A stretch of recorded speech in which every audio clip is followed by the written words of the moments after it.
বাংলাদেশে এক চাঞ্চল্যকর রায়।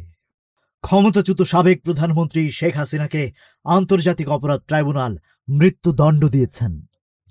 এই রায় ঘোষণার পর একটি পুরনো প্রশ্ন আবার সামনে এসেছে, দেশে কি কোনো নারীর ফাঁসি কার্যকর হতে পারে?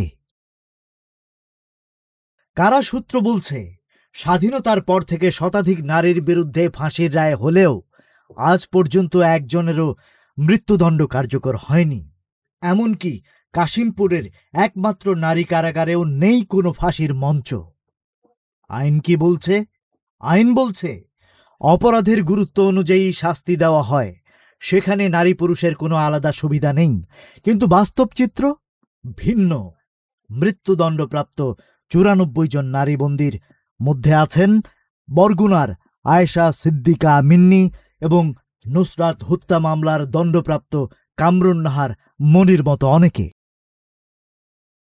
আইনি জটিলতা, উচ্চ আদালতে শাস্তিহ্রাস, রাষ্ট্রপতির কাছে ক্ষমা আবেদন না পৌঁছানো এবং সামাজিক দৃষ্টিভঙ্গি, এইসব মিলেই তাদের কারোরই ফাঁসি কার্যকর হয়নি। তবে ঢাকা বিশ্ববিদ্যালয়ের আইন বিশেষজ্ঞ ডক্টর আরিফ জামিল বলছেন, শেখ হাসিনার মামলা আন্তর্জাতিক অপরাধের মামলা হওয়ায় এটি অন্য সাধারণ মামলা থেকে ভিন্ন।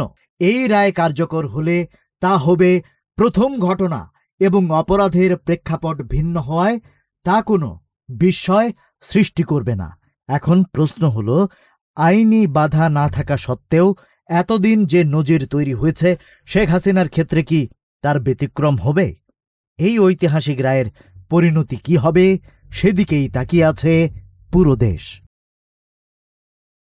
Rajib Raihan, news flash 71।